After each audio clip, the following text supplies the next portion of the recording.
તમે બધા જે ઉપનિષદ ભણી ગયા છો અહીંયા, આપણે બધા જ ઉપનિષદ જોઈ ગયા છીએ, એનો સાર, એસન્સનો મતલબ છે કે આ ઉપનિષદ આપણે જોઈ ગયા છીએ. તો જેમ કે હું કહું કે મુંડક ઉપનિષદ એટલે શું, તો તમને ખબર હોય છે કે મુંડકમાં શું શું આવે છે, કઈ જગ્યાએ કયા ટોપિક છે, તો એ બધાને કહેવાય સાર, નટ સેલ. પછી પ્રશ્ન એવો થાય ને કે ભાઈ અમે તો બધું ભણી ગયા છે, હવે અમારા માટે શું હતું, રિપીટ ન થાય બધું?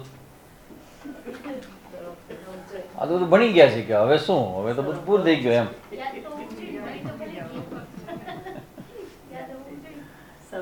બધું બધું નવું જ લાગે સ્વામીજી. તમે હજી ખાતો સ્વામીજી હમણાં જ ઈશા વર્ષે પૂરું કરો, ફરી ચાલુ કરો તો ફરી નવું જ લાગવાનું છે કે હારું આ તો ખબર નથી આપણે. ઉપનિષદના આ ચિંતનમાં કોઈએ અમારા ગુરુજી સ્વામી પરમાર્થાનંદજી છે, એમને કોઈ કીધું કે સ્વામીજી કંઈક ઉપનિષદનો સાર જેવું કંઈક આપો ને અમને. ને સ્વામીજીના 27 ટોક્સ, 27 કલાકનું ચિંતન છે એના ઉપર, અને એને બેઝ બનાવીને આપણે લોકો કરશું. એટલે આપણું મેઇન જે હશે આમાં ટેક્સ કાંઈ જ નથી આપણી કોઈ પાસે, પણ એ ઉપનિષદની ચર્ચા હાલશે તો પુસ્તક તમારી પાસે રાખો તો તમને જોવા કામ આવે કે આ ઉપનિષદમાં સ્વામીજી બોલે છે એ આ 3 થી 6 શ્લોક આને કહેવાય, 5મો મંત્ર આ છે એવું. તો એ બધી ચર્ચાઓ આપણે આ 27 ક્લાસ સ્વામીજીના છે પરમાર્થાનંદજીના, તો આપણા પર લગભગ એટલા જ થશે.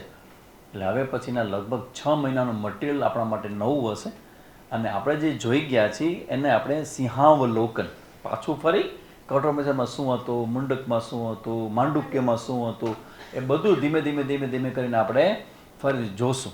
એ ડિટેલમાં નહીં જોઈએ પણ ઓવરવ્યૂ તમને મળી જ જશે. ઓવરવ્યૂ હમણાં અમે 12મા ચેપ્ટરનો ઓવરવ્યૂ જોયો હતો. 12મો અધ્યાય શરૂ થતાં પહેલાં જે લોકો આમાં આવતા નથી, ખરેખર બહુ મિસ કરે છે. ભગવદ્ ગીતા શાંકર ભાષ્ય સાથે ભણાવવાનું શરૂ થયું છે, તો એ ભણવું જ જોઈએ બધાએ. સરસ મજાનું છે 12મો અધ્યાય. અને 12મા અધ્યાયમાં સ્વામી પરમાર્થાનંદજીને સાંભળીએ, પૂજ્ય સ્વામીજીનું ભાષ્યમ સાંભળીએ, પછી ભાષ્ય જોઈએ, ટીકાઓ જોઈએ, ને પછી અહીંયા બોલવા માટે બેસ. એક પણ જોક ના આવે 1 કલાકમાં. Can you believe? સ્વામીજી 1 કલાક બોલીને એક જોક ના આવે, એક પણ જોક્સ નહીં. સિન્સિયર. આપણા બ્રહ્મચારી જ્યાં ભણે છે ને ત્યાં કોઈમ્બતુરમાં, સિદ્ધબાડીમાં અમારી આખી જે પરંપરા છે, આખી અમારી સિદ્ધબાડીને એમાં જે બ્રહ્મચારીઓને જે ભણાવવામાં આવે છે એ મેથડથી આપણે અહીંયા વન્સ ઇન અ વીક શરૂ થયું છે. ગંભીર અને ડેપ્થવાળો. અને તમને એમ લાગે ખબર ભલે એક પણ એમાં આડી કોઈ જ વાત નથી, જરાક પણ આમ નહીં જવાનું, પણ સામે એટલું જ કે તમને ખબર ન પડે કે 1.25 કલાક થઈ ગયો. ભગવાન ભાષ્યકાર શું છે, શંકરાચાર્યજીને આટલા બધા વર્લ્ડના, વિશ્વના આટલા બધા ચિંતકો એને નમસ્કાર કરે, તો એ ભગવાન ભાષ્યકારમાં શું એવી વિશેષતા છે તે સમજવા માટે એમણે જે શ્લોક આપેલો હોય ભગવદ્ ગીતાનો, એના ઉપર એનું જે ભાષ્ય હોય, એ ભાષ્યને તમે જ્યારે ભણો ને ત્યારે ખબર પડે કે આ શ્લોકનો અર્થ આપણા માટે પહેલાં કેવો હતો, અને ભાષ્ય ભણ્યા પછી આપણા માટે આ શ્લોક કેટલો ક્લિયર થયો. તો એ રીતે આપણે દર મંગળવારે ભણવાનું શરૂ કર્યું છે. તો હવે આ જે રવિવારના આપણા જે વર્ગો છે એ બધા ઉપનિષદ ચિંતનને ડેડિકેટેડ છે બધા. તો એમાં આપણે ઉપનિષદના જે બધા જોયેલા ઉપનિષદો છે એની ચર્ચા શરૂ કરીએ તે પહેલાં સૌથી પહેલાં ઉપનિષદ ટોપિક ઉપર કેવી રીતે અવાય, વાય ઉપનિષદ, તો ત્યાંથી આપણે ચિંતન શરૂ કરીએ. સૌથી પહેલી વસ્તુ જેની પહેલાં આપણે જોઈ ગયા છે, બરાબર ને? જે કંઈ જોઈ ગયા તમે કહેશ કે આપણે જોઈ ગયા છે, પણ જ્યાં નવું આવશે તમે કહેશ કે આ આપણા માટે નવું છે, બરાબર? તો સૌથી પહેલી વસ્તુ કે ભાઈ ઉપનિષદ ભણવાની મને જરૂર શું કામ પડે, તો કે સૌથી પહેલી શરૂઆત ક્યાંથી કરીએ, તો કે આપણે જીવનથી શરૂ કરીએ. આપણે જીવનમાં દુનિયામાં ક્યાંક આપણે ખોવાઈ ગયા છે અને અહીંયા સુધી આવવું છે, તો ક્યાંથી શરૂ થઈ શોધ આપણી? અહીં સુધી પહોંચવાની યાત્રા ક્યાંથી શરૂ થઈ? ગુરુ તો પછી આવે. ઇન્ટરનલ આપણી અંદર જે બધા વિચારો હોય, આપણે બધા વિચાર કરતા પ્રાણી છે, તો આપણા જીવનની અંદર અમુક વસ્તુ એવી છે કે જેના અનુભવથી આપણે અહીંયા સુધી પહોંચ્યા છીએ. તો આપણો જે પાથ છે, આપણો જે રસ્તો છે એ શરૂ ક્યાંથી થયો? તો કે ભાઈ દરેક જીવ હોય ને એની પોતાની એક યાત્રા હોય, જીવ યાત્રા. અને જીવ યાત્રા છે એની કેટલા વર્ષની હોય? કેટલા વર્ષ થયા તમને? થયા કેટલા તમને? 54 વર્ષની જીવ યાત્રા છે. જીવ યાત્રા ક્યારે શરૂ થઈ એ ખબર નથી, પણ બધા યાત્રિકો છે, એમાં કોઈ ડાઉટ તો આંગળી ઊંચી કરે. બધા યાત્રિકો છે. વી આર, બહુ ક્લિયરલી શબ્દમાં કહેવાય કે વી આર વિઝિટર્સ. આપણે બધા મુલાકાતીઓ છે. તો આપણી યાત્રા જે છે એ યાત્રાનું ધ્યેય શું છે, લક્ષ્ય શું છે? સહજ ધ્યેય. આપણી યાત્રાનું લક્ષ્ય શું છે? ના, એ તો બહુ વખત પછી આવશે. હું એમાં સુખ, સુખ પાયા. સુખ છે એ આપણા જીવનનો ગવર્નિંગ પોઈન્ટ છે, હજી પણ છે. તમે જુઓ, સુખ એ આપણા જીવનનું ગવર્નિંગ પોઈન્ટ. એટલે આપણે સુખ છે એ આપણને ખેંચે છે, અને સુખ તરફ આપણે કોઈ પણ પ્રકારના પ્રયાસ વગર ખેંચાઈ જાય છે. સુખ સુખ સુખ સુખ સુખ, બધું સુખ જોઈએ. અને સુખની જે યાત્રા છે એમાંથી આપણા શાસ્ત્રકારોએ 4 પુરુષાર્થ નક્કી કર્યા ને, એ પણ બધા જ સુખ માટેના છે. ધર્મ, અર્થ, કામ અને મોક્ષ. તો આ જે 4 પુરુષાર્થમાંથી આપણે બધા જ અંતે તો સુખ માટે પ્રયત્ન કરીએ છીએ. તો એક નક્કી કરીને બેસું જો અહીંયા કે આ જે સુખની વાત કરવામાં આવે છે એ સુખ અજાણ્યું નથી આપણા માટે. જો સુખ અજાણ્યું નથી તો સુખનો અનુભવ થયો છે, તો પછી તમે અહીંયા શું કામ આવે?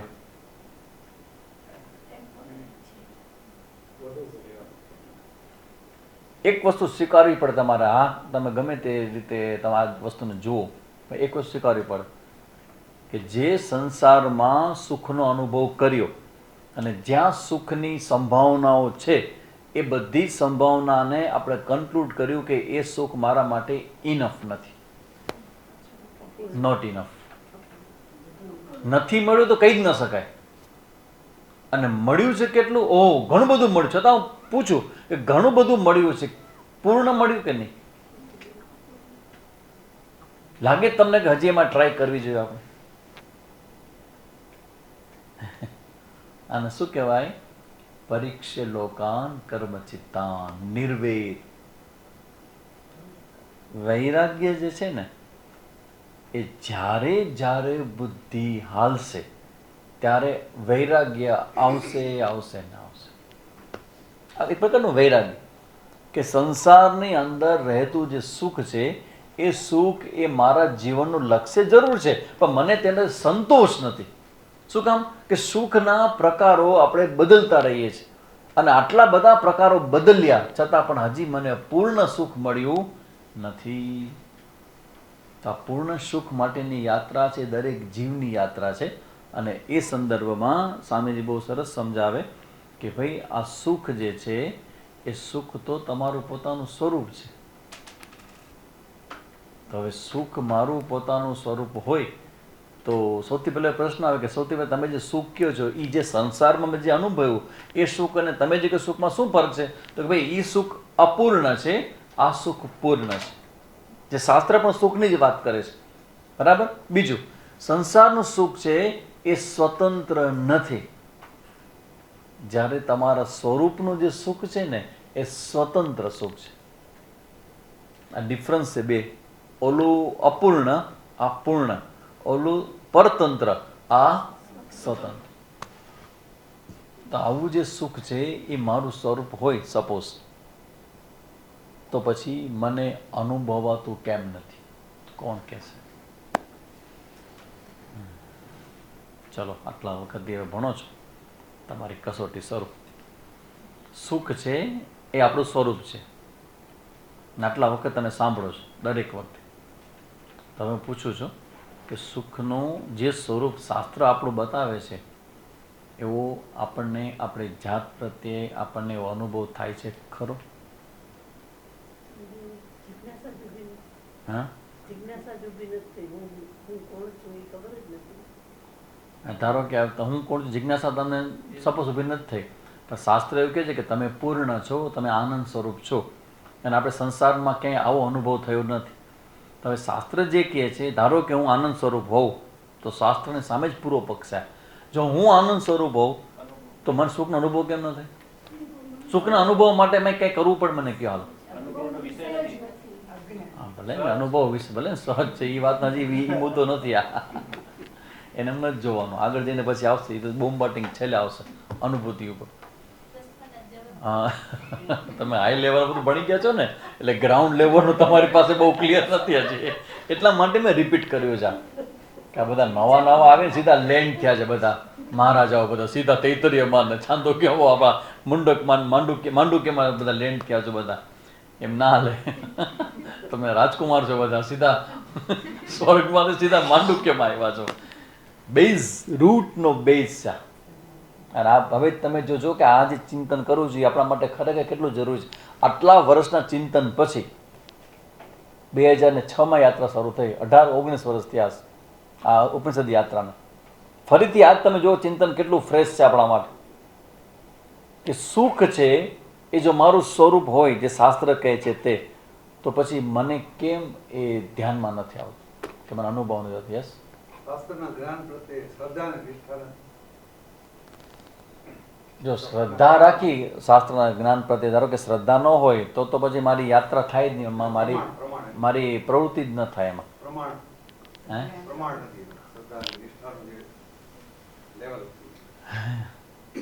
સુખ સ્વરૂપની અનુભૂતિમાં પ્રોબ્લેમ શું છે મને? ચાલો એક પાર્ટ ક્લિયર કર્યો, અવિદ્યા. મને ખબર નથી. હવે હું પૂછું કે વાત સાચી છે કે મને ખબર નથી કે હું સુખ સ્વરૂપ છું. હવે ધારો કે તમને ખબર પડી ગઈ તો શું થયું? હવે તો ખબર પડી ગઈ ને, હું સુખ સ્વરૂપ છું, આનંદ સ્વરૂપ છું, પૂર્ણ છું. સ્વામીજી તું સુખ છું, સુખ સ્વરૂપ છું, એને ક્યાં ના સમજતા નથી? મને કે જે સુખ સ્વરૂપ હોય એને સુખનો અનુભવ કરવા માટે શું કરવું પડે? કયો ટેલ મી. આ ખાંડ હોય, ખાંડ, એને સ્વીટનેસની અનુભૂતિ કે સ્વીટનેસની દોડ હોય એની, તો એ સ્વીટનેસ મેળવવા માટે ખાંડે શું કરવું પડે?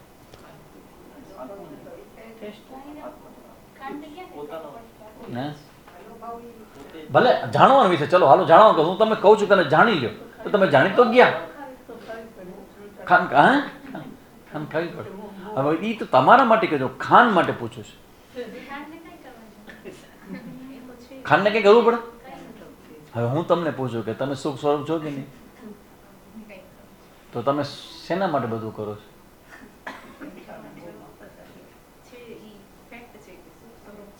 છીએ તો શું કામ સુખ માટે દોડો છો? હા, અવિદ્યા. બરાબર, અવિદ્યા. અરે ભાઈ પ્રકાશભાઈ અવિદ્યા, કિરણબેન બોલો અવિદ્યા. મેં કીધું ભાઈ અવિદ્યા, તમને વિદ્યા મળી ગઈ, હવે તમને ખબર પડી ગઈ કે ભાઈ શું છે સુખ. સુખ આમાં છે કે તમારામાં છે? તમારા. વેરી ગુડ, ચાલો તમે સુખ સ્વરૂપ છો, કન્ફર્મ. તો આ ખબર પડ્યા પછી પણ સુખના ચમકારા લેવા માટે રહી શકો છો? અને વિચારજો, જે કરો છો બધું કોના માટે કરો છો? સુખ માટે. હવે હું પ્રશ્ન કરું, સુખ માટે કરવાની જરૂર છે કે? જો તમે સુખ સ્વરૂપ હો તો તમને લાગે છે કે આ ક્લાસની જરૂર છે આપણને? હે? આ બધા બેઠા બધા કલ્પના કરતા સ્વામીજી તમે આજે ઉપનિષદમાં શું કરશો? તમે કે તમે 18 વર્ષથી અમને ભણાવો છો ઉપનિષદ, હવે શું કરશો? એટલે મેં કીધું બેન આજ જરા બેસજો. એ લોકોને કેવું સારું છે કે એને કોઈ જવાબની ચિંતા નહીં, જોયા કર ટગર ટગર સાક્ષી પાવે બધા. ઝુંબણાને કેવી ચિંતા, કોઈ એના પર બ્લેમ ના આવે, અમને જોયા કરીએ અમે. મૂળભૂત પ્રશ્ન છે કે સુખ સ્વરૂપ છીએ તો મને મારા સુખનો અનુભવ જે થવો જોઈએ એ કેમ થતો નથી? એના માટે એવું કહેવાય કે 3 રીઝન છે. જો અહીંથી તમે સમજજો કે આપણો આ ક્લાસ કે આપણું આ ચિંતન એ આપણા જ્ઞાન માટે અત્યંત જરૂરી છે. હું દર વખતે કહેતો ક્લાસ મિસ ન કરો, ક્લાસ મિસ ન કરો, ક્લાસ મિસ ન કરો. પણ આજે બીજી વસ્તુ કહીશું. ક્લાસમાં આટલી બધી તમારી સિન્સિયરિટી, આટલી બધી તમારું જે ગંભીર ભાવ આવે ને ભણવાનો, એ આવી ગયો. પણ હવે હું કહું છું કે આનાથી પણ વાત નહીં પતે. એકવાર હું માંદો પડ્યો 2 વર્ષ પહેલાં, 3 વર્ષ પહેલાં, અને માંદગીમાં 15 દિવસ 20 દિવસ બહાર નહોતો નીકળ્યો. પછી હાલો સ્વામીજી કે સ્મૃતિવનમાં પહેલી વખત મને લઈ ગઈ. બધા સાધકોને લઈને ગયા અમે સ્મૃતિવન હાલવા. તો હવે પહેલી વખત ગયા એટલે એમ થયું કે જો આ મજા આવશે, મજા આવશે, મજા આવશે. પછી વાસ્તવિકતા સામે આવી. થોડુંક આયલા, થોડુંક અમે તો હવે ક્યારે આવશે, હવે ક્યારે આવશે? તો કે બસ આવી રહ્યું હોય કે સ્વામીજી આવી રહ્યું, બાજુમાં જ છે. થોડુંક આયલા, હવે ક્યારે આવશે? જો સ્વામીજી દેખાય ને ત્યાં જ છે, બાજુમાં જ છે, આવી રહ્યું. એટલે જ્યારે તમને એમ કહેવામાં આવે કે તમારે ક્લાસમાં નિયમિત આવું બધું મૂકી દેવું, રહેવાનો, ક્લાસ મિસ ન કરો, બહુ સરસ મજાનું છે. હવે ક્લાસમાં આવી ગયા, હવે આટલા વખતથી અમે આવ્યા. પાછું એવું નથી કે આ અમારે એક પહેલી વખત આટલા વખત આવ્યા, કેટલા વખતે અમે આવ્યા છે. હવે શું કરવાનું? આનાથી વાત નહીં બને. તો હજી બીજા 2 પોઈન્ટ છે, અને ઈ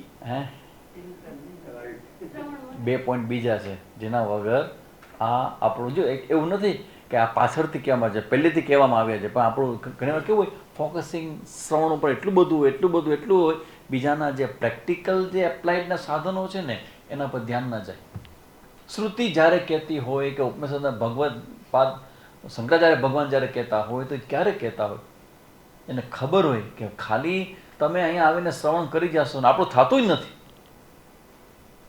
એટલે તો આટલા વર્ષના શ્રવણ પછી પણ આપણી દોડ સુખ માટેની પૂરી જ નથી થઈ. બીજા 2 મુદ્દા છે, એક છે મલ અને એક છે વિક્ષેપ. એક મળ અને વિક્ષેપ, આ શું છે? ઓબ્સ્ટિકલ. હવે તમને ખબર પડશે કે શાસ્ત્રનું સર્જન જે થયું એ શેના માટે થયું છે. આ 3 ઓબ્સ્ટિકલ છે આપણા સુખ સ્વરૂપના અનુભવ કરવામાં. આ 3 મુદ્દા છે, મલ, વિક્ષેપ અને આવરણ. હવે મલ એટલે શું? મલ એટલે આપણો લાગણીશીલ સ્વભાવ. લાગણીશીલ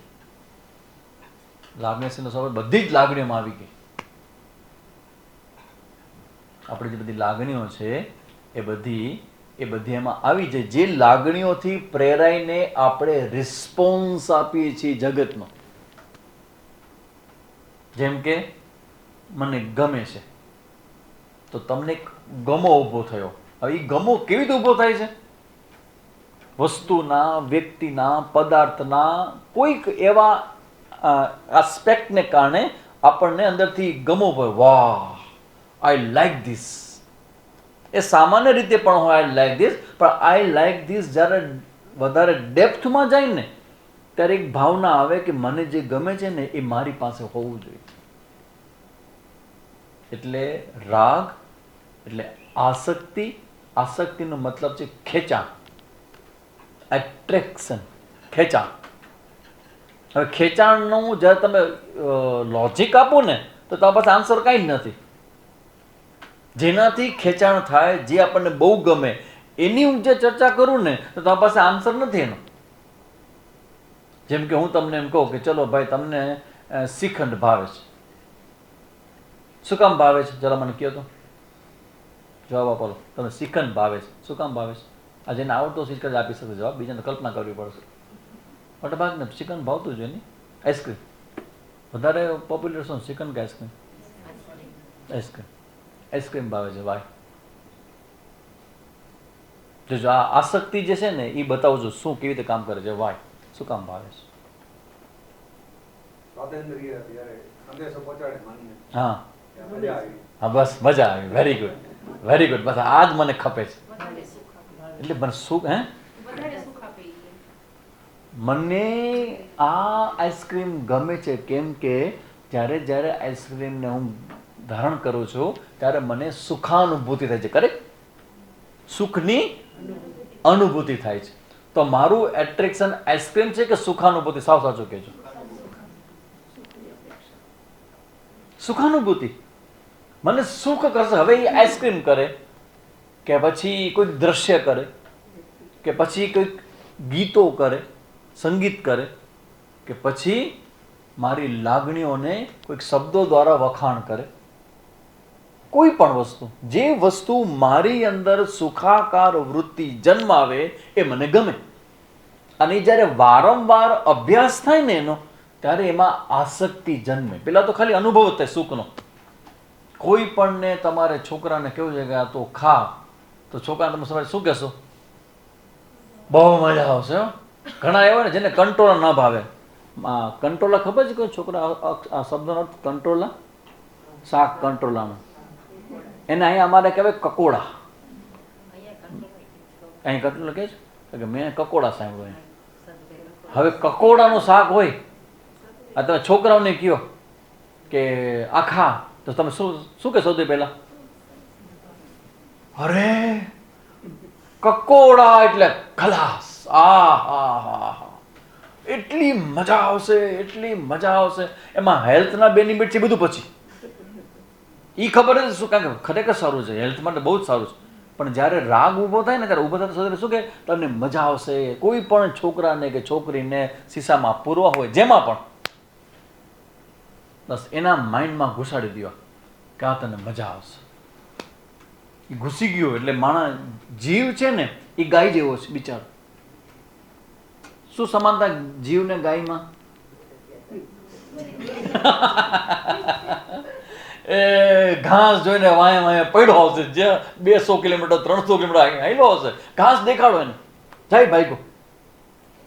તો આ સુખાનુસાયી રાગ એવા યોગ દર્શનમાં પતંજલિ મુનિ આપેલી ડેફિનેશન છે રાગની. સુખાનુસાયી રાગ, સુખની અનુભૂતિ થાય. હવે જે અનુભૂતિ થાય છે એમાં તમારા માટે ઇમ્પોર્ટન્ટ પદાર્થ નથી, એ ભૂલાઈ જ જાય છે. શું ઇમ્પોર્ટન્ટ આપણા માટે? સુખ. હવે હું તમને એમ કહું કે તમને શ્રીખંડ આઈસ્ક્રીમ ખાવાથી સુખ થાય છે, આઈસ્ક્રીમ સુખ થાય છે, આઈસ્ક્રીમ સુખ થાય છે, પણ સપોઝ ડૉક્ટર કહેશે કે ભાઈ હવે તમારે તો આ 150-200 ઉપર ગયું છે સુગર, તો આઈસ્ક્રીમ ખાવાની નથી. જ્યારે ડૉક્ટર કહે છે ત્યાં તમારો સુખનો અનુભવ પૂરો થઈ જાય છે? નથી. તો અનુભવ તો છે જ. અને આ જાણ્યા પછી 200 તમારી સુગર થઈ ગઈ, એ જાણ્યા પછી તમે આઈસ્ક્રીમ ખાઓ તો તમને સુખ થાય કે ન થાય? ઇન્દ્રિયને થાય કે ન થાય? એવું જ થાય. તમારામાં તાકાત ક્યાંથી આવી અને આઈસ્ક્રીમ છોડવાની? ખબર પડી કે આ ખાવાને કારણે હું મરી જઈશ. That's all. હા, એ ક્યાંથી આવી તાકાત? નો મીન્સનો તાકાત ક્યાંથી આવી? કોગ્નેટિવ.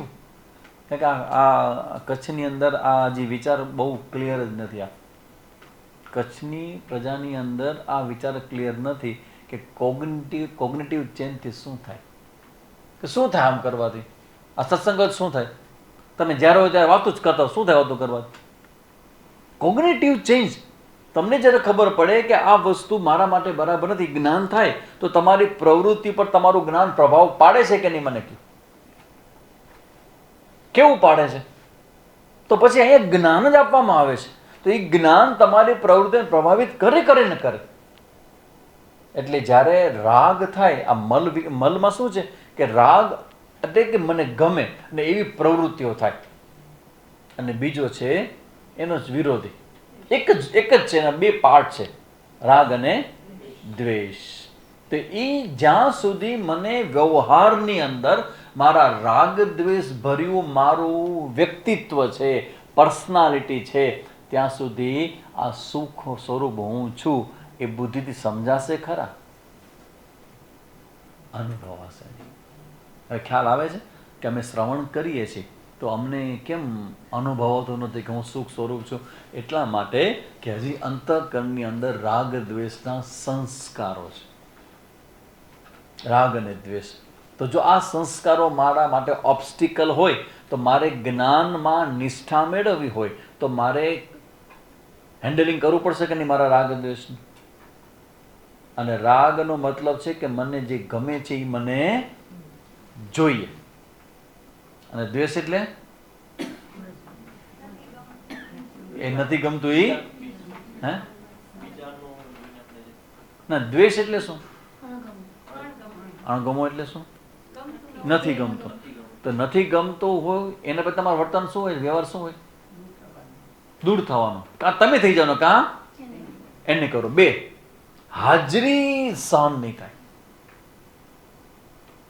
કે ખબર પછી હાજરી સહન નહીં થાય? કારણ કે એ વ્યક્તિ, એ વસ્તુ, એ પરિસ્થિતિ જ્યારે જ્યારે હશે ને ત્યારે તમે અંદરથી અસહજ થઈ જશો. તમને ગમશે નહીં, તમે કમ્પ્લેન કરશો. પછી લોજિકલ વિચારવામાં આવશે ને તો તમારી કમ્પ્લેન યોગ્ય નહીં હોય. પણ તમે કહેશો કે ના આમ જ છે. શું કામ? કેમ કે અંદરથી તમે અસહજ થઈ જાઓ છો. આ અસહજ થવું આ વેદાંતના જ્ઞાનમાં ઓબ્સ્ટિકલ છે.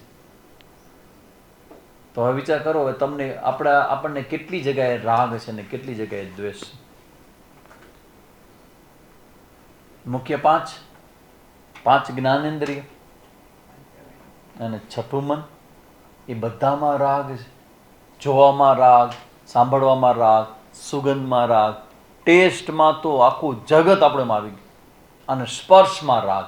આ પાંચેય જગ્યાએ આપણો અલગ અલગ વિષયમાં અલગ અલગ જગ્યાએ રાગ છે. એના ઉપરનો નિયંત્રણવાળી પર્સનાલિટી જોઈએ વેદાંત માટે.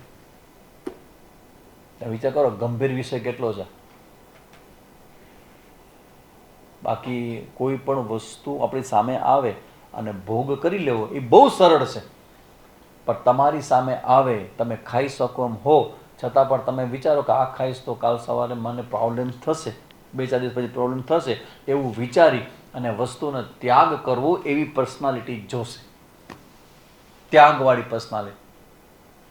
તેનું સામર્થ્ય છે.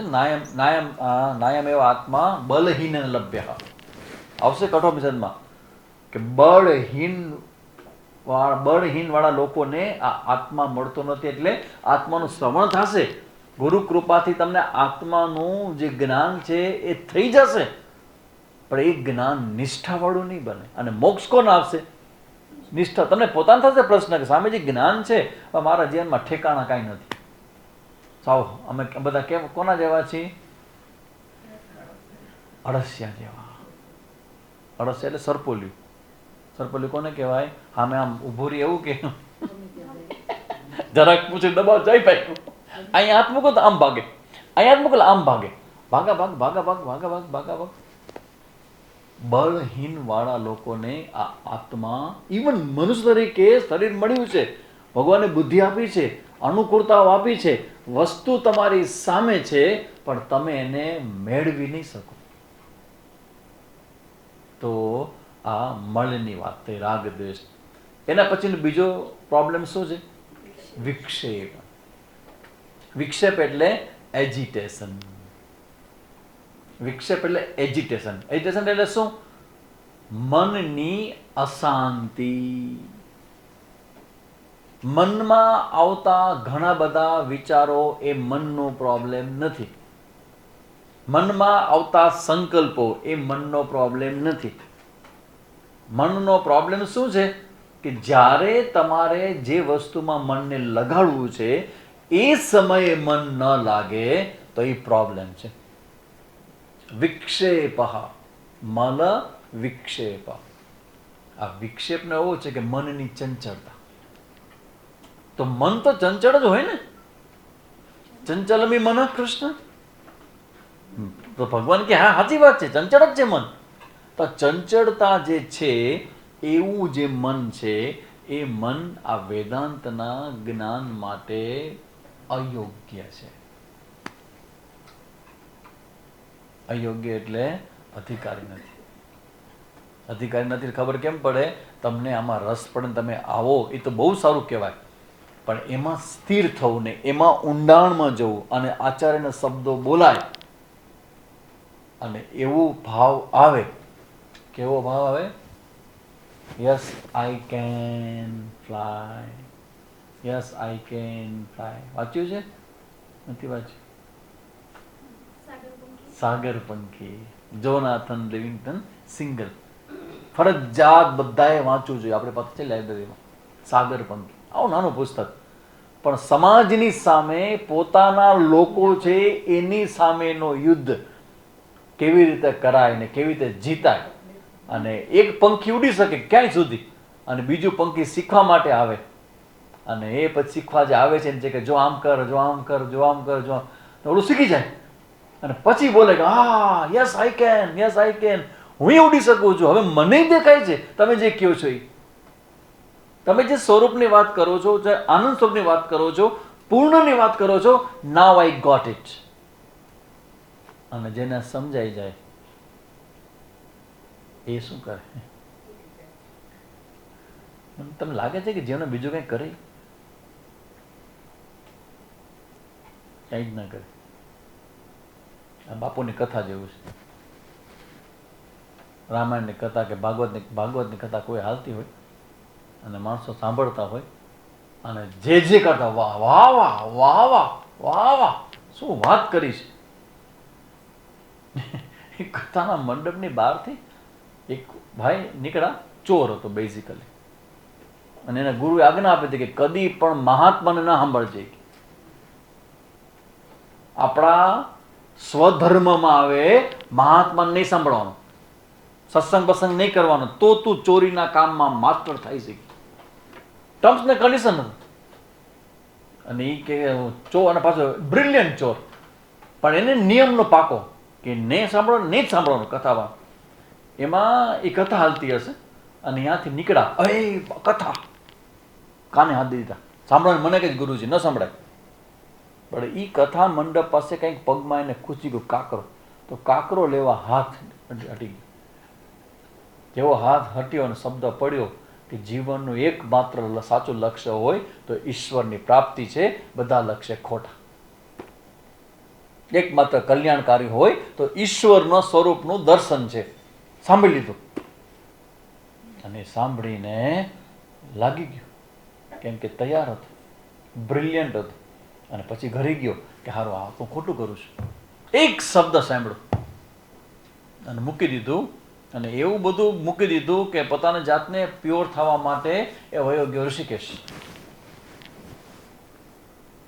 કૈલાસ આશ્રમમાં ભણવા ચાલ્યો ગયો અને પછી 12 વર્ષે ભણીને પાછો આવ્યો સમાજમાં, લોકોને જ્ઞાન આપવામાં. આવીને જોવે ને જ્યાંથી એના શબ્દ સાંભળીને જે ભૂમિને પ્રણામ કરવા ગયા તો પાછા કોઈ કથા હાલતી હતી ત્યાં.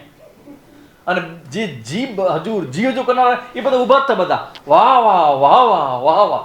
આ જો અરે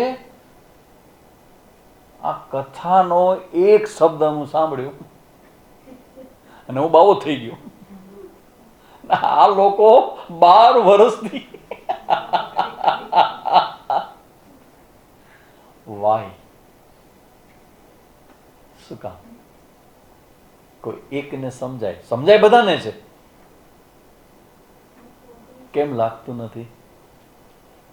અધિકારી કે અનુભવ કેમ થાય ત્યારે સમજાયું તો અધિકાર. હવે અધિકારી તો કેવું સમજાય છે કે રાગ દ્વેષ અને વિક્ષેપ વાળું મન છે એ વેદાંત માટે હજી કાચું કહેવાય. એટલે શ્રવણ કરી લેશે નહીં થાય. શું તને ખબર છે? અંદરથી હંમેશા બીજું એટ્રેક્શન છે ને એ ઢીલું જ નહીં પડે. યાદ રાખજો, ઢીલું પડવું જ જોઈએ. સંસારનું એટ્રેક્શન છે ને એ ઢીલું પડવું જ જોઈએ, તો જ સમજજો કે તમે સમજી રહ્યા છો. સંસારનું આકર્ષણ છે ને એ ઢીલું પડવું જ જોઈએ. અધરવાઇઝ સમજી લેજો કે હજી આપણે સમજી રહ્યા છે, ટ્રાય કરીએ છીએ, હજી બધું સમજો. જે સમજાણું છે ને એ બધાએ છોડ્યું છે. નરસિંહ મહેતા હોય, મીરાબાઈ હોય, કબીર હોય, વોટ એવર, જે પણ સમજી ગયા છે સત્યને, એનું જીવન બદલાઈ ગયું છે, જીવન શૈલી બદલાઈ ગઈ છે. અને સાવ સાચું કહો, પ્રાયોરિટી બદલાય કે ન બદલાય? સમજાય એટલે તો પેલા જે સંસારની પ્રાયોરિટી હતી એ બધું ધીમે ધીમે હવે કંટાળવામાં, હવે નથી ગમતું. પેલા ગમતું, હવે કાં નથી ગમતું. અરે મસ્ત હશે, ખાવા પીવાનું જોરદાર હશે. નહીં, બસ હવે આ રાતના 12, 11 વાગે ઊભા ઓલા લાઈનમાં ઊભા ને ખાતા હોય બધા પ્લેટમાં લઈને 36 પ્રકારના ભોજનો. પ્રસંગો નિભાવવા જાવું ખરા, પણ હવે મને બધું ગમતું ને સ્વામીજી, આઈ ડોન્ટ લાઈક. કે તમે સમજી ગયા છો કે આ કોઈ કલ્યાણકારી વસ્તુ નથી. તો એ જે વસ્તુ કહેવાય એને અધિકારી કહેવાય. એટલે મલ, વિક્ષેપ અને આવરણ, આ 3 ઓબ્સ્ટિકલ છે આ સત્યના જ્ઞાનમાં. હવે પ્રશ્ન થાય કે મલ, વિક્ષેપ ને આવરણ થાય કેવી રીતે દૂર? હાવ શાસ્ત્રમાં એનું સાધન બતાવ્યા છે. સ્વામી સમજાઈ ગયું કે અમારા જીવનમાં રાગ, દ્વેષ, આસક્તિ છે, મમત્વ છે, અમારું મન હજી ચંચલ છે. તો સ્વામીજી શું કરાય એના માટે? તેના માટે ઓર્ડર છે શાસ્ત્રમાં કે સૌથી પહેલો ઉપાય મલને દૂર કરવા માટે, આ રાગ દ્વેષને દૂર કરવા માટે પહેલો ઉપાય છે કર્મયોગ. કર્મયોગ. કર્મયોગ શેના માટે છે? રાગ દ્વેષ દૂર કરવા કે વધારવા?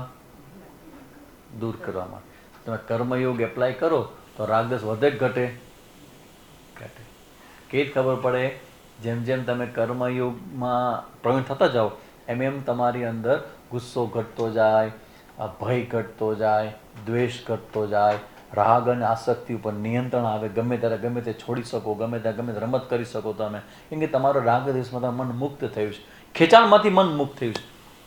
તો આ કર્મયોગનું આઉટકમ છે કે તમારું મન છે એ આવા પ્રકારના વ્યવહાર, જેને કહેવાય ને કે રિએક્ટિવ વ્યવહાર છે ને, એમાંથી મન પાછું વળી જાય. ગુસ્સો ન આવે, બહુ આવેશ ના આવે, એવું ખરાબ ઘટના થાય તો પણ મનની અંદર ધીરજ અને સ્વાસ્થ્ય એવું ને એવું જળવાઈ રહે.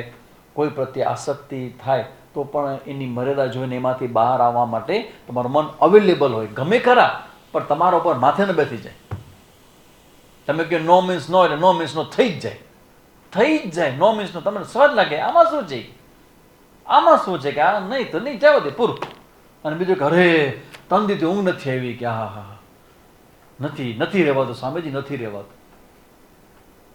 એટલે જ્યારે કર્મયોગ થાય, કર્મયોગમાં ભગવાન ઇન્ટ્રોડ્યુસ થાય. કર્મયોગ એટલે ભગવાનની ભક્તિ આવી ગઈ એમાં, કારણ કે ભગવાન વગર કર્મયોગ શક્ય જ નથી. એટલે કર્મયોગ આવ્યું પછી મનની સ્થિરતા માટે શું કરાય? ઉપાસના. આ ઉપાસના છે ને એ મનની સ્થિરતા માટે પણ કહેવામાં આવી છે. ઉપાસના. ઉપાસના એટલે અનુષ્ઠાન. વિક્ષેપ છે ને એ બહુ જબરજસ્ત. તો એના માટે ઉપાસના કરવાની આવે. એટલે કર્મ અને ઉપાસના વેદના 2 ભાગ છે. એક વેદનો પૂર્વ ભાગ અને એક ઉત્તર ભાગ. પૂર્વ જે ભાગ છે વેદનો એને કહેવાય કર્મકાંડ અને ઉપાસના, અને પછીનો જે વેદનો ભાગ છે એને કહેવાય જ્ઞાનકાંડ. કર્મકાંડ ને ઉપાસના એ શેના માટે છે? તમારા જીવનમાં આ કર્મના સંદર્ભમાં રાગ દ્વેષ છે એ દૂર કરવા માટે છે. પછી ઉપાસના શેના માટે છે? તમારા મનની સ્થિરતા માટે ઉપાસના કરવામાં આવી છે. જેમ કે તમે નિષ્કામ ભાવથી ઉપાસના કરો તો શું થાય? નિષ્કામ ભાવથી ઉપાસના કરો તમારા હૃદયમાં ઈશ્વર પ્રત્યેનો પ્રેમ બહુ પરિશુદ્ધ થાય, પણ હારે હારે મન શાંત પણ થાય. આપણું મન શાંત છે કે અશાંત કેમ ખબર પડે? લિટમસ ટેસ્ટ છે. કેમ ખબર પડે મન શાંત છે કે અશાંત? અત્યારે કેવું છે મન? કેવું છે મન? શાંત. કેમ કે તમારું મન અત્યારે રેન્ટ ઉપર છે, ભાડે છે. તમારું મન તમારા હાથમાં નથી ને એટલે શાંત છે અત્યારે, કારણ કે સ્વામીજી યુઝ કરે છે. તમારો મનનો ઉપયોગ સ્વામીજીના હાથમાં છે અત્યારે. લગામ કોના હાથમાં છે? સ્વામીજી. શું કામ સ્વામીજી હસાવે છે? એકાદ ઘોડું આડુડું થતું હોય એટલે ખેંચી પર લગામ, એ જરાક હસવાનું આવે એટલે વ્યક્તિ ગમે તે ને પાછો આવી જાય. પ્રશ્નોત્તરી થાય ને વ્યક્તિ પાછો આવી જાય. તો તમારું મન અત્યારે કોકની હાજરીમાં શાંત છે, ડિસિપ્લિનમાં છે. પણ હમણાં જો લાઇટ કરો બંધ, હમણાં ને શ્યામ હમણાં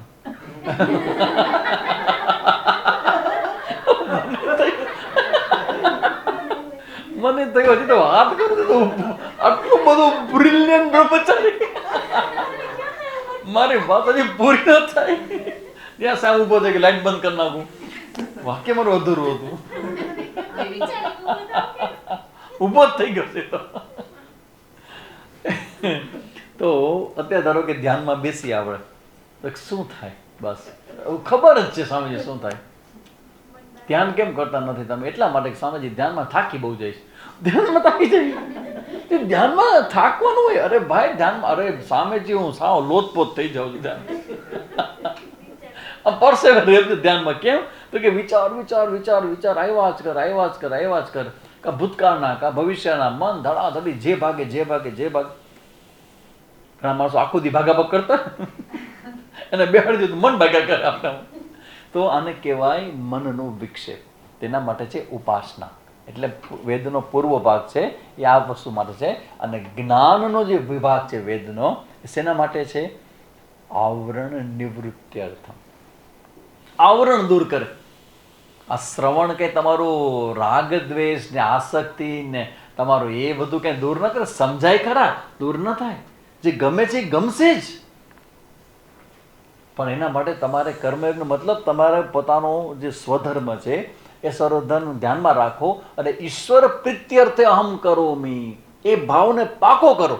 ભગવાનની પ્રસન્નતા માટે કરું, ગુરુની પ્રસન્નતા માટે કરું, કોઈ પણ નામ દે દો. માતા પિતાની પ્રસન્નતા માટે કરો, કોક માટે કરો. અને કોક એટલે સત્તા, ઈશ્વર કયો, ગુરુ કયો, કોઈ પણ. વારંવાર હું શું કહું છું, અહીંયા આવ્યો સામે તમે કચ્છમાં કેવું કામ કરો છો? સ્વામીજી શું કહે વારંવાર? ગુરુની આજ્ઞાને શિરોધાર્ય કરીને આવ્યો છું અને જે કરું છું ગુરુની આજ્ઞા પ્રમાણે કરું છું. That's all. This is called pure કર્મયોગ.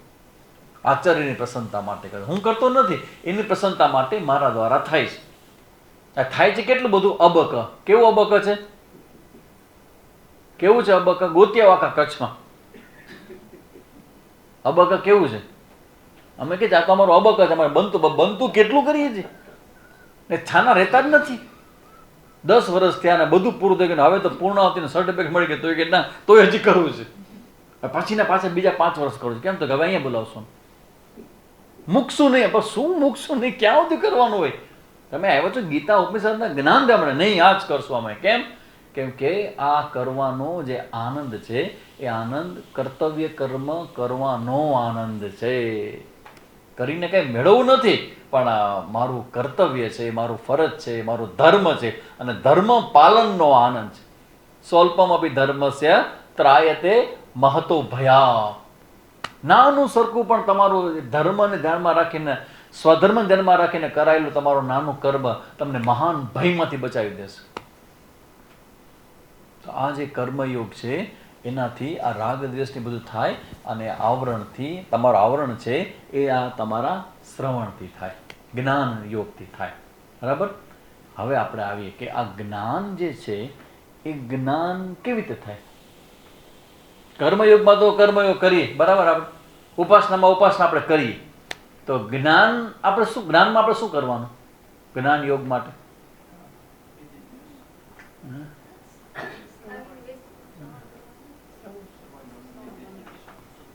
કેવી રીતે જ્ઞાન યોગની શરૂઆત ક્યાં થાય? આ તો બધું કર્મયોગની વાત સાંભળી, ઉપનિષદ સાંભળી. જ્ઞાન યોગની શરૂઆત ક્યાં થાય? આ જે જ્ઞાન છે ને એને શું કે સમજી લો. આ જ્ઞાનને કહેવાય આત્મજ્ઞાન. બરાબર? પછી એક બીજું નામ છે આત્મા બ્રહ્મ છે, એટલે શું કહેવાય? બ્રહ્મ જ્ઞાન. આત્મજ્ઞાન કયો, બ્રહ્મ જ્ઞાન કયો, પછી તત્વનું જ્ઞાન કયો. આ બધા એના અલગ અલગ નામ છે. બરાબર? અથવા તો શું કયો? વેદાંત. આ બધા જ્ઞાનના સિમિલર વર્ડ છે બધા. જ્ઞાન એટલે પંખો કેમાલ એનું જ્ઞાન નહીં, પણ જ્ઞાન એટલે સ્વરૂપનું જ્ઞાન, હુંનું જ્ઞાન. હવે આ પોણી કલાક પહેલા કોઈક બોલ્યું હતું હું, હવે અહીંયા આવતા પોણી કલાક લાગી ગઈ. હવે તમે પહેલા આ બધી ખબર પડી ગઈ ને હવે શું આવવાનું છે. સ્વામીજી ઓલું આવશે, ઉભો તો રે, આવશે હજી. ઘણી વાર જાદુગર જાદુ કરતો હોય ને પેલા તમે બધાને સહયોગી હોય, ખબર છે કે જાદુગર હવે આ કાઢશે, આ કબૂતર કાઢશે, હવે આ જાદુગર આ કરશે, એટલે પેલા તમે બોલી જાઓ ભાઈ એ આવશે, એનો ટાઈમે આવશે, હવે આવશે. હુંની વાત હવે આવશે પોણી કલાક પછી.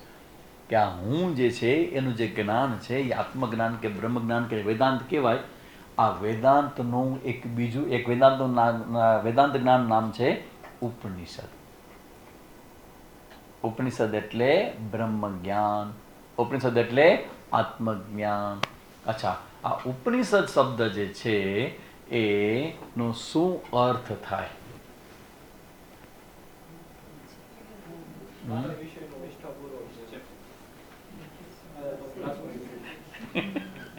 હજુ તો કઈ કહું નહીં કરું, બીજી વાર નહીં કરું. જવાબ તો દે છે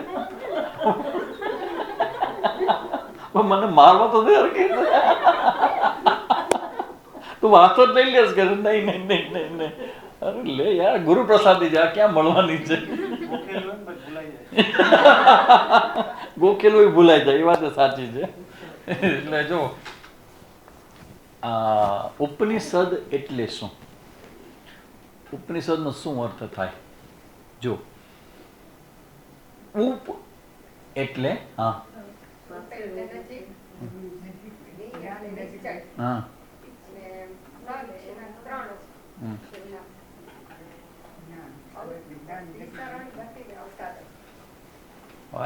આ ઉપનિષદના અર્થને આજે તમારે નવી રીતે જોવાનું છે 18 વર્ષ પછી. હવે ના આવે, એ તમે કીધું એ કઈ ના આવે એમાંથી. તમે બોલી ગયા છો, હવે ન લો, હું યુઝ જ ન કરવો એનો. નવી રીતે ઉપનિષદ એટલે શું, બરાબર?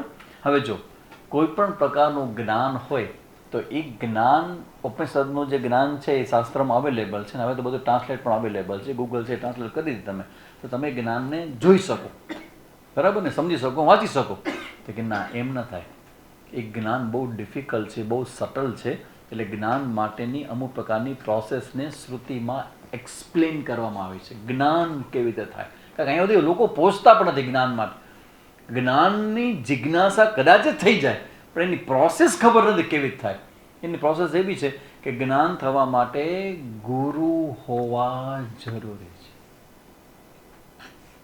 તદ્વિધિ પ્રણિપાતેન પરિપ્રશ્નેન સેવયા. તદ્વિધિ, વિધિપૂર્વક, પ્રણિપાતેન શરણાગતિના ભાવથી, પરિપ્રશ્નેન જિજ્ઞાસા વૃત્તિથી, જિજ્ઞાસા ભાવથી, શરણાગતિના ભાવથી, રિસ્પેક્ટફુલી અને બધા જ પ્રકારના ઓર્ડર્સને પાલન કરતા કરતા એવા મહાપુરુષના ચરણોમાં બેસવું, એને કહેવાય ગુરુ ઉપસદ. ઉપનિષદનો પહેલો શબ્દ છે ઉપ. ઉપનો મતલબ છે ગુરુની નજીક જવું. ઉપ એટલે નજીક જવું. કોની નજીક જવું? ગુરુની, સદગુરુની. શું કામ? કેમ કે એની પાસે જ્ઞાન છે અને એટલું કોઈને જ્ઞાન થઈ જાય તો થઈ જાય, પણ વધારે મહત્વનું એ છે કે એ જ્ઞાન જેને થયું છે એ બીજાને દેખાડી પણ શકે. એને કહેવાય કોમ્યુનિકેશન સ્કિલ. કોમ્યુનિકેશન શું થાય ગુજરાતી?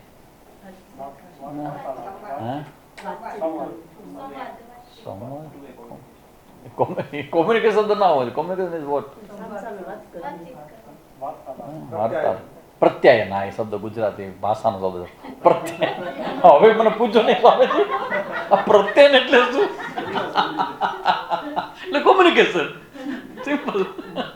કોમ્યુનિકેશન એટલે પ્રત્યાયન. પ્રત્યાયન એટલે કોમ્યુનિકેશન. તો આ જે એવી નવી તાજી છે, વધતી જાય છે. તો ગુરુ ઉપસદનો મતલબ છે એવા આચાર્ય પાસે જવું કે જેની પાસે આ એક પ્રકારની કેપેસિટી છે સત્યને જોવાની અને સત્યને બતાવવાની કેપેસિટી ગુરુમાં ક્યાંથી આવે? હે, એને શું કહેવાય? પરંપરા. હવે તમને ખબર પડે કે પરંપરાનો નમસ્કાર શું કામ થાય છે આટલા બધા? પરંપરાના ઘણા વિશેષતાઓ છે. એમાં એક વિશેષતા છે કે પરંપરામાં દરેક ગુરુ એ પોતે ભગવાન નથી બની જતો. એ પોતાના ગુરુને આગળ લઈ આવે, એના ગુરુ પાસે એના ગુરુને આગળ લઈ આવે. દરેક ગુરુ પોતાના ગુરુને ઇન્ટ્રોડ્યુસ કર્યા કરે. શું ગ્રેટ પરંપરા છે! અને એ પરંપરામાં કોઈ પરિણિત હોય, પરિણિતનો મતલબ છે કે એમાં એ બરાબર ઇન્વોલ્વ હોય અને ઘણા વર્ષો સુધી એને એ ગુરુ પાસે બેસીને શ્રવણ કરેલું હોય અને પછી એ સત્યનો પ્રકાશ એની અંદર થાય અને એમાં એક કેપેસિટી પ્રગટ થાય કે બીજાને પ્રકાશ કરાવી શકે, એને કહેવાય સદગુરુ. સગુરુ મેવા વિગચ્છેત. ભગવાન શ્રી કૃષ્ણ પણ કહે અને ઉપનિષદમાં પણ આવે કે ગુરુ ઉપસદન કરવું જોઈએ. ઉપનિષદનો ઉપ એટલે ગુરુ ઉપસદન. કારણ કે ગુરુ પાસે તમે જાશો તો ગુરુ તો શાસ્ત્ર, ગુરુજી એટલે શાસ્ત્ર. તો તમે શાસ્ત્રની નજીક જાઓ એટલે શાસ્ત્ર તમારા સ્વરૂપનું જ્ઞાન તમને આપે છે. તો એ જ્ઞાન આપનારા ગુરુ અને શાસ્ત્ર બે એક જ થઈ ગયા. તો નજીક જવું એટલે ગુરુ પાસે જવું. પછી ની એટલે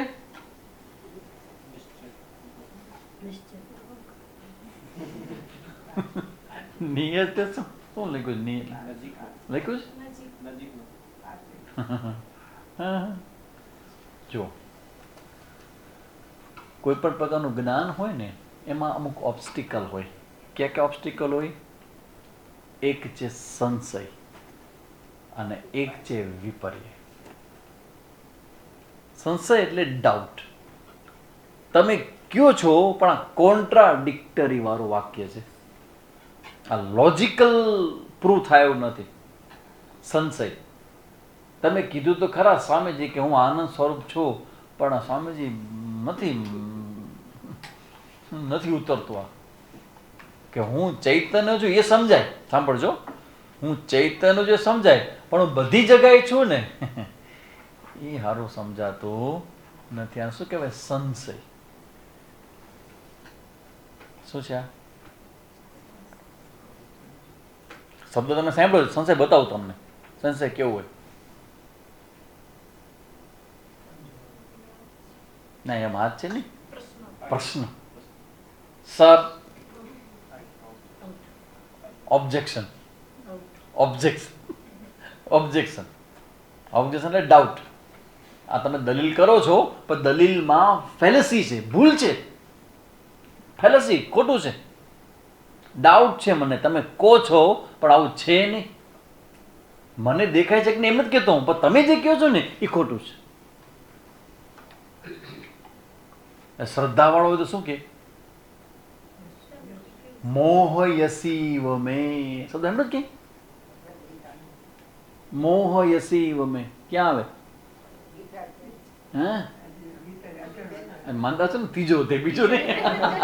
એક માં રહી ગયા. ત્રીજા અધ્યાયમાં અર્જુન પ્રશ્ન ભગવાનને કરે કે ભગવાન તમે જ્ઞાનની વાત કરો છો પણ જાણે કે તમે મને મોહમાં નાખતો ને એવું મને લાગે, એટલે હું સમજતો નથી. તમે તો બરાબર સમજાવો છો પણ મને એવું લાગે છે કે આવું છે.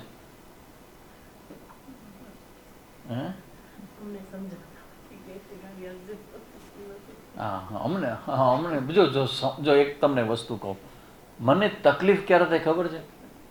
આજ કહી દો, તમને ખોટું લાગે તો કહું. તમે જ્યારે એમ કે મને સમજાતું નથી તો મને ખોટું ન લાગે, બરાબર. પછી તમે એમ કે મને કાંઈ સમજાતું નથી તો જરા મારું મગજ મન બધું ફરી જાય કે કાંઈ નથી, કાંઈ સમજત નથી સામે. થોડું ઘણું સમજે ને તો મને એમ લે કે ના આમાંથી આ 10% સમજાણું છે તો કાલ સવારે 20% સમજશે. કાંઈ જ ટપ્પો પડતો નથી. એટલે આ સંશય જે છે એ સૌથી પહેલું વિઘ્ન છે. સંશય. અચ્છા, સંશય દૂર કેવી રીતે થાય? ડાઉટ દૂર કેવી રીતે થાય? મનનથી. મનન. કારણ કે તમે શ્રવણ કરો, શ્રવણ થાય, શ્રવણ પછી સંશય થાય. સંશય છે એ રિમૂવ કરવામાં આવે, એને કહેવાય મનન. મનન એટલે શું? જે સ્વામીજી તમારી સાથે 18 વર્ષથી કરે છે. મનન એટલે શું? ક્વેશ્ચન આન્સર, પ્રશ્નોત્તરી. તમે મને પૂછો કે ન પૂછો પણ તમને પ્રશ્ન હું પૂછતા શીખવાડું છું કે આવો પ્રશ્ન હું તમને પૂછ્યા કરું છું. શું કામ પૂછ્યા કરું છું? જેથી કરીને તમને ખ્યાલ આવે કે આવી રીતે પૂછી શકાય. સુખ સ્વરૂપ સ્વામીજી હું હોઉં તો મને અનુભવ કાં થતો નથી. એટલે ક્વેશ્ચન. તમે કહો છો કે ઉપનિષદમાં આવું કીધું છે, આવું થાય, તો મને તો કંઈ થતું નથી. તમે કહો છો કે કર્મયોગ કરો રાગદ્વેષ ઘટે, મારે તો ઘટતા નથી. આ થાય ને ક્વેશ્ચન, આવું કરે આવું થાય, પણ તમે કહો છો થતું નથી, તમે કહો છો પણ લોજિકલ નથી. તો આ સંશય દૂર કરવા માટે મનન આવે. મનન એટલે જે કંઈ જ્ઞાન આપે એમાં ત્યાં ને ત્યાં બધું ખેંચાખેંચ કરવાનું. નવું કંઈ ના આવે, પણ જે છે એમાં ક્વેશ્ચન આન્સર પ્રશ્નોત્તરી કરી અને જ્ઞાનના સંશયને બધા દૂર કરે, એને કહેવાય સદગુરુ. સંશયનો આ પડડ જે દૂર કરી શકે ને એને કહેવાય સદગુરુ. કારણ કે સંશય દૂર નહીં થાય ને ત્યાં સુધી નિષ્ઠા નહીં આવે. છિન્ન સંશયાહ, છિન્ન સંશયાહ, સંશયનો આ પડળ તૂટ્યું અને સંશયો બધા હટ્યા. 10 પ્રશ્ન મારા હતા. આ પ્રશ્નોત્તરીમાં મજા એટલા આવે કે છોકરાઓની સેન્સ આવે કે સ્વામીજી પ્રશ્નોત્તરી થઈ ને મને મારા પ્રશ્નોનું સમાધાન મને મળ્યું. આઈ એમ હેપી. સમાધાન મને મળ્યું. બહુ જરૂરી છે આ. પ્રશ્ન થાય, પ્રશ્નનું સમાધાન થાય, ફરી પ્રશ્ન થાય, ફરી સમાધાન થાય, ફરી પ્રશ્ન થાય, ફરી સમાધાન થાય. પછી શું થાય? પ્રશ્ન પછી સમાધાન, પછી પ્રશ્ન પછી સમાધાન, પછી શું થાય? ભાઈ વહી જાય કોઈમ્બતુર. પ્રશ્નો પ્રશ્નો પ્રશ્નો પ્રશ્નો પ્રશ્ન. ગુરુજી ભગવાનને આવી અજાણી પ્રાર્થના કરે કે ભગવાન આ ક્લાસમાં ક્યાં આવે છે? આટલા પ્રશ્નો મને કે ગમે, મને ગમે, પણ મારો ગમો કેટલો લિમિટેડ છે ખબર પડી. બધાના તમે આટલા બધા બેઠા હો ને તમારા બધાના પ્રશ્ન કોઈ એક વ્યક્તિ પૂછે શું થાય તો પૂછ્યા જ કરે. પ્રકાશભાઈનો પ્રશ્ન, આ પુષ્પાબેનનો પ્રશ્ન, આ જીનલનો પ્રશ્ન, આનો પ્રશ્ન, આ કિરણબેનનો પ્રશ્ન, આ બધા તમારા અલગ અલગ પ્રશ્નો. એ બધા પ્રશ્નો કોઈ એક વ્યક્તિના માઇન્ડમાં ઘુસાડો અને એને ડબલ કરો.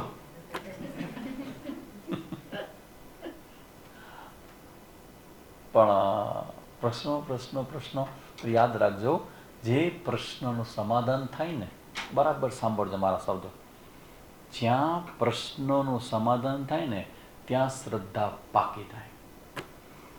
ખાલી અનુભવથી થાય એવું નથી. તમારા મનમાં સંશય હોય, તમારા મનમાં શંકા હોય, તમારા મનમાં પ્રશ્ન હોય અને એ પ્રશ્નોને જો કોઈ દૂર કરી દે ને તો તમારી શ્રદ્ધા વધી જાય. શ્રદ્ધાના ઘણા બધા પ્રોબ્લેમ્સ ને ઘણા બધાના આન્સર છે, પણ એક આ પણ છે કે તમારી શંકાને દૂર કરે એને કહે સંશય. અને પછી બીજો એક પ્રોબ્લેમ છે જ્ઞાનનો. શું છે? વિપર્ય. વિપર્ય એટલે શું? તો કે જે કંઈ જ્ઞાન આપવામાં આવે એનાથી ઊંધી વાત. જેમ કે જ્ઞાન આપવામાં શું આવ્યું? તમે આત્મા છો, તમે ચૈતન્ય છો, તમે કોન્શિયસ છો ને તમે ઈશ્વર છો, બ્રહ્મ છો. તો તમને એમ થાય કે હું આત્મા છું કે હું શરીર છું? હું કઈ બાજુ બેસું? ડાબી બાજુ જમણી બાજુ? તમે ક્યાં બેસો છો? ડાબી બાજુ. કેમ? બધા બેનો ક્યાં બેસે? ડાબી બાજુ. તો હું આત્મા છું કે હું શરીર છું?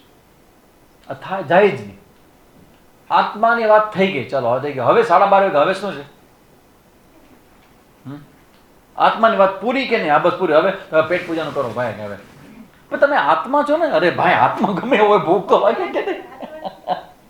એટલે હું શરીર છું, હું મન છું, હું બુદ્ધિ છું, એ જાય જ નહીં. આને શું કહેવાય? વિપર્ય. આ જ્ઞાનમાં વિઘ્ન જો આ વિપર્ય એટલે વિપરીત ભાવના. અચ્છા, સંશય તો તમે આમ ક્વેશ્ચન હશે કે દૂર થઈ જશે, પણ વિપરીત ભાવના છે એ કેવી દૂર થશે? વિપરીત ભાવના. વિપરીત ભાવના બીજું નામ છે સંસ્કાર. ખોટી રીતે જીવવાના સંસ્કાર. હા, ઉપનિષદ. હજી હવે આવશે બેન, મને પેલા નીતો પૂરું કરે. ટીચર એ કે બોલો જોજો, ટીચર આવ્યા ઇંગ્લિશના ટીચર, પેપર તો ઇંગ્લિશનું. એ કે એનીબડી have any questions? સરળ હા ટીચર 5 મિનિટમાં. કોઈને કંઈ પ્રોબ્લેમ છે ક્વેશ્ચન પેપરમાં? કોઈ કેમ? તો કે યસ મેડમ. એ કે ચોથા પ્રશ્નના ત્રીજામાં ગ્રામેટિકલ મિસ્ટેક છે. અરે ભાઈ તો સોલ્વ કરવાની છે તારે. સદ બાકી સદ હવે આવશે. પેલા ઉપ આવે, પછી ની આવે ને પછી સદ આવે છે. ની પૂર્ણ નથી થયો છે મારો. નવી રીતે લેવાનું છે ને આ વખતે. બધું તમે ભૂલી ગયા છે એમ ના હાલે. નવી રીતે એટલે સંશય અને વિપર્ય. વિપર્ય દૂર કેવી થાય? વિપર્ય દૂર કરવા માટે નિધિધ્યાસન કરવું પડે. તમને ખબર પડશે કે કર્મયોગ ન થાય, ઉપાસના ન થાય, નિધિધ્યાસન ન થાય, પણ ક્લાસ રેગ્યુલર થાય. શું થશે એનાથી? ખ્યાલ આવ્યો? તમારે દવા લેવાની કે 3 ટિકિટ આપી છે, 2 લઈશ ને 1 નહીં લો, એમ ના હાલે. જે ગોળી આપવામાં આવી છે એ વિચારપૂર્વક કરવા આપવામાં આવી છે. સવારે 2 લેવાની, બપોરે 1 લેવાની, ને સાંજે, ને પછી ઉઠો તો લેવું. અરે બધી ગોળી લેવાની છે ભાઈ. તો અહીંયા વિપરીતનો મતલબ છે વિપરીત ભાવના. એને કહેવાય સંસ્કાર. સૌથી મોટું વિઘ્ન સંસ્કાર. અને હવે આની પહેલા કીધું હશે, આજે સ્પષ્ટ કરી દઉં. આ વિપર્ય દૂર કરવા માટે જે નિધિધ્યાસન છે ને, એ નિધિધ્યાસન કરવા માટે જ સંન્યાસ છે, બીજી કોઈ વસ્તુ માટે નથી. નથિંગ. આ ભગવાનની ભક્તિ કરવા સંન્યાસ? શું ગાંડા જેવી વાત કરો છો? ભક્તિ તો ગમે ત્યાં થાય. તમે જે જગ્યાએ રહો છો. આ નરસિંહ મહેતા કેવી ભક્તિ કરી? કાચી કરી. તમારા કરતા કાચી કરી. એમ મીરાબાઈ લીધો સંન્યાસ? કબીર લીધો સંન્યાસ? ભક્તિ કરી કે ન કરી? ભક્તિ કરવા માટે સંન્યાસ નથી. સંન્યાસ શેના માટે છે? નિધિધ્યાસન માટે. શું કામ? કેમ કે નિધિધ્યાસન કરવા માટે કેટલું બધું જોઈએ. પૈસા કમાવાની માનસિકતા હોય તો તમે ધ્યાન કેવી રીતે કરશો? સંબંધોના મેનેજમેન્ટ કરવાનો હોય, તમે નિધિધ્યાસન કેમ કરશો? તમારી જવાબદારી હોય, તમારી ઇન્વોલ્વમેન્ટ હોય, તમારા સમાજમાં વારંવાર જવાનું હોય, સમાજની જવાબદારી બધી હોય, કુટુંબની જવાબદારી હોય, તમારે આટલું બધું કરવાનું હોય તો તમે નિધિધ્યાસન કેમ કરશો? તમારે જામનગરના સામે જે ઘૂસી ગયા તે એકાંતમાં, તમે ટ્રાય કરો, હાલો જાઓ, કરો. આ પોસિબલ છે મને કયો? હાલો જઈ શકો કે નહીં? નક્કી કરો. હાલો, તમે તો સંસારમાં રહ્યો છો ને, કરો નક્કી કે હું 1 મહિના કે 6 મહિના માટે કોઈને મળીશ નહીં, ટેલિફોને નહીં કરું. છે પોસિબલ? તમારા તારા કેટલા જોડાયેલા છે? તમે માની ગયા, તમને કરવું છે, પણ તમે બીજા માટે ઇમ્પોર્ટન્ટ છો. બીજાની લાઈફના કેટલા બધા પ્રશ્નોનું સમાધાન તમે છો. તમે આડોડો થયા તો એ ડિસ્ટર્બ થઈ જશે. તમારે થવું છે, નહીં થવા દે. એટલે સંન્યાસ એટલા માટે આપવામાં આવે કે એને પછી કોઈ ડિસ્ટર્બ ન કરે. અને સંન્યાસી થવું હોય તો એના માટે થવું શ્રવણ, મનન, નિધિધ્યાસન. સંન્યસ્યમ શ્રવણમ કુર્યાત. કે 2 ટંક ભોજન કરો, સાદું જીવન, અને કોઈ અપેક્ષા ના રાખો, બીજી કોઈ જવાબદારી ન સ્વીકારો. સવાર, બપોર, સાંજ, રાત્રિ, રોજ દિવસના 4-4, 5-5 કલાક તમે તમારી જાત સાથે બેસો, શ્રવણ કરો, તમારું પોતાનું ચિંતન કરો, અને તમારા જેવા જિજ્ઞાસુ આવે એને સાંજના અડધી કલાક તમે એને જ્ઞાન આપો. That's all. એના વિશેષ કંઈ જ નહીં, કશું જ નહીં.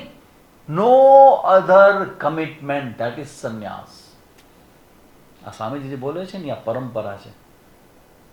આદિ જગતગુરુ શંકરાચાર્ય ભગવાને એસ્ટાબ્લિશ કરેલી સંન્યાસ પરંપરા આ છે, જ્યાં નિધિધ્યાસન ઉપર ભાર મૂકવામાં. એ કેવું નિધિધ્યાસન? ગુરુ પાસે બેસીને શ્રવણ કરેલું છે, તમારા સંશયો બધા દૂર થઈ ગયા, પણ અનુભૂતિ થતી નથી. જેને આપણે અનુભૂતિ કહીએ સામાન્ય શબ્દોમાં, તો બસ એ તમારા સંસ્કારો છે, જે તમને શરીર છું, મન છું, એ બધું તમને પાકું કહી લાગે છે. સમય એટલે જ કહેવાય કે આપણા ત્યાં વ્યવસ્થા, તમે જો લોજિકલ વિચારો તમે, કે બ્રહ્મચર્ય આશ્રમ પછી ગૃહસ્થાશ્રમ પછી વાનપ્રસ્થાન પછી આ હું જે બધું બોલ્યું છે તમે જુઓ. હવે બધું બ્રહ્મચર્ય આશ્રમ જ્યાં જ્ઞાન સામાન્ય વ્યવહાર પ્રાપ્ત કરે, પછી એ ગૃહસ્થમાં પ્રવેશ કરે, પત્ની થાય, બાળકો થાય, કાં પતિ થાય, બાળકો થાય, એને ગોઠવે, આ બધું કરે. અને બીજા 25 વર્ષમાં આ બધી જવાબદારીમાંથી જ્યારે બાળકો ગોઠવાઈ જાય, એના લગ્ન થઈ જાય, એટલે વ્યક્તિ ફ્રી. પછી શું કરવાનું એને?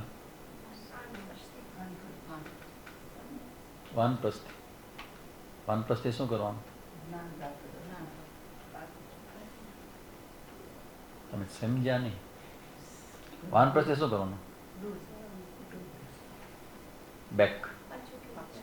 તમે જે નાટકમાં આટલો એક્ટિવ રોલ કરો છો, કમ બેક, પાછા આવો. બધી જવાબદારી ધીમે ધીમે ધીમે મૂકો અને સૌથી વધુ નામ સ્મરણ વાનપ્રસ્થીઓએ કરવું જોઈએ. શું કામ ખબર છે? સંસ્કારો જે સંસારનો ભોગ કર્યો છે ને, જાશે નહીં, એ દૂર નહીં થાય. એના માટે નામ સ્મરણ, ઉપાસના, અનુષ્ઠાન, તીર્થયાત્રા, આ બધું તમે કરો. એ વાનપ્રસ્થીઓનો ધર્મ છે. અને સંન્યાસ એના માટે છે ઓનલી એન્ડ ઓનલી નિધિધ્યાસન.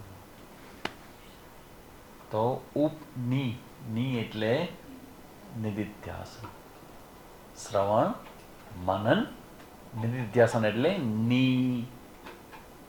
અને સદ એટલે જ્ઞાન. શેનું જ્ઞાન? સ્વરૂપનું જ્ઞાન. શું કરે? આવરણ ભંગ કરે. નષ્ટો મોહ સ્મૃતિ લબ્ધ્વા કરીશે વચનમ તવ. હવે મારો સંશય, મારો વિપર્ય અને શંકા બધું જ દૂર થયું છે.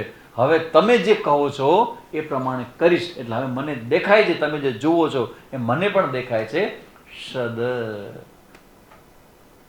અવસાદન, નાશ કરો. શેનો નાશ થાય? અવિદ્યા.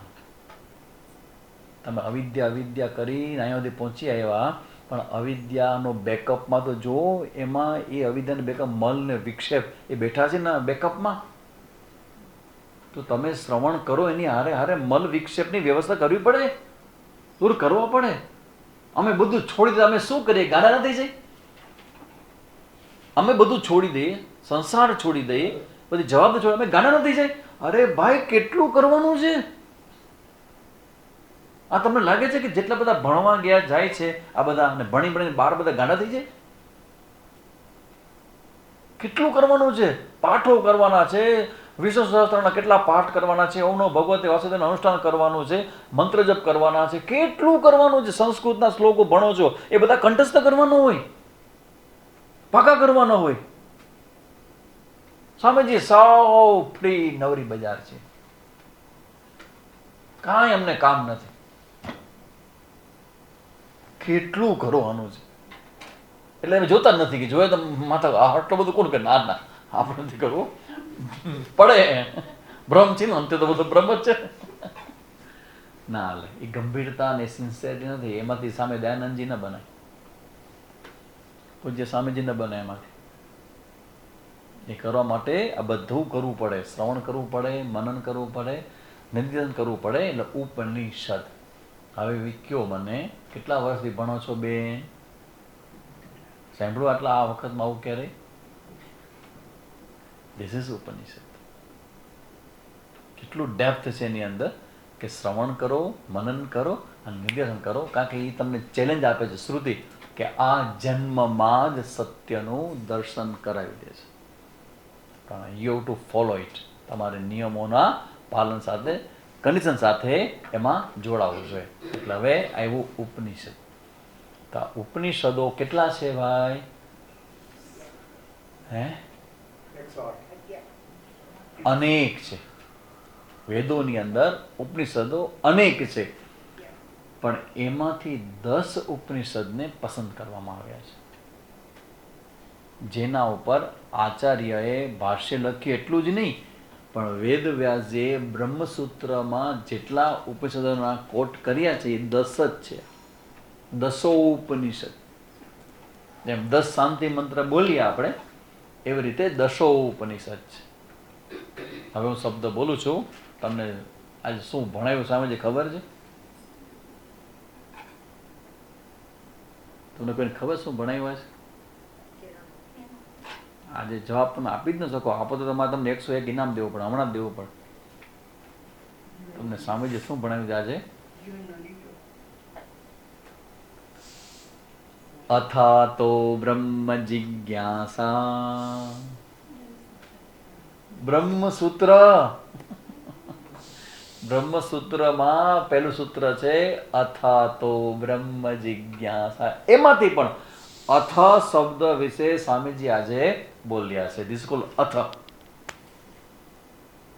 અથ અથ એટલે આ બધું.